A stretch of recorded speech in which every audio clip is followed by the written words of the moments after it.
I got CHAEL Sonnen with me. CHAEL, do you feel like Dagestanian fighters have an advantage in the cage when it comes to having a background discipline in sambo or combat sambo in comparison to the prototypical fighter who would just know American wrestling, Brazilian jiu-jitsu, judo, karate, or another one, Muay Thai? Sure, but the key to your question is that you said Dagestan, because that changes everything. By example, a lot of people don't understand this. Where you have the best wrestlers in the world, you got a population of 5,000. You have 21 Olympic champions. I met one Olympic champion in my life who just happens to be my uncle, and that was from 1964. This little village has 21 people with Olympic gold medals. It's shocking. If you got a silver or bronze, and they do, you don't even discuss it. You failed. It's a letdown. Now, in Dagestan, what people don't understand, the same room where you will train the judo Olympians is the same room, just different times, where you bring in the wrestling champions. It's the same room at different times where they do sambo.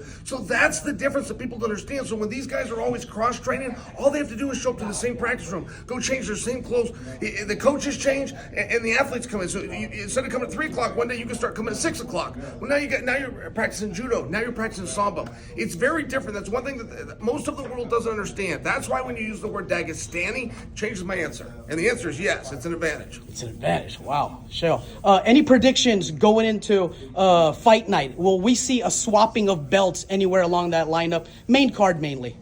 The champions sat on one side of the press conference and the challengers sat on the other. The champions are all favorites. Every single challenger is an underdog. I don't agree with that. There were some very close matches. I mean, I'll use Nurmagomedov himself, who's a champion, who's undefeated, who's a favorite, and he should be. But he's acting as though this fight should happen. He's acting like Brent Primus called up and got a favor from somebody.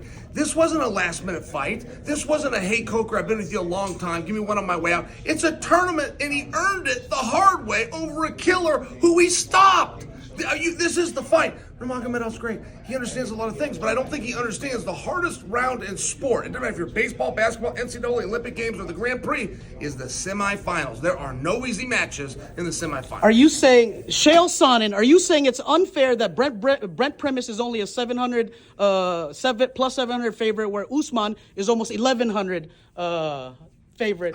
Where Brent is the underdog. I'm sorry, I got that. I got how you said it. And you know what? I'm not saying anything about Brent Primus. I'm saying to say that Usman is a 7-1 favorite over a former world champion is bull.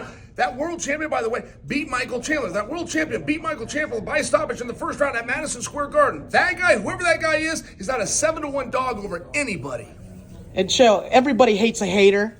And nobody likes chumps. If you don't watch this fight, what do you want to tell to the betting public or the people at home who are MMA fights and what to expect from this legendary card? Oh, this card is incredible, but there's so much going on at this press conference. I mean, there was heat going back and forth. You got this Limale and you got Carmouche, and they're trying to act like they're friends, and Limale's putting on this most insincere smile I've ever seen. Carmouche used nice words, but she didn't even pretend to smile. Then it turns out they came out here together. One of them's left, but the original coach is going to be in this one's corner. There's allegedly a meal afterwards, which is never going to take place.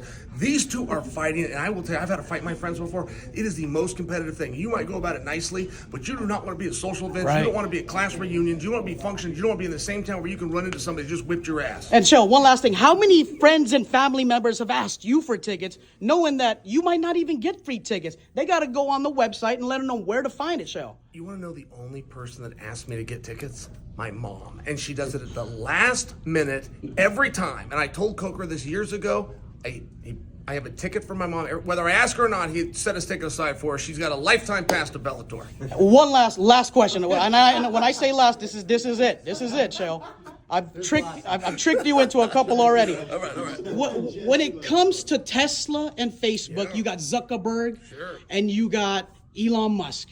Between the two, who's more of a fighter based on looks? And if they fought in space, if it ever happened, who would win? Well, one of these guys is the smartest guy in the world. One of these guys is good at building things in an image and a persona. And the other is named Mark Zuckerberg. And I don't really want to talk about it, but we'll leave it at that. CHAEL Sonnen, thank you so much.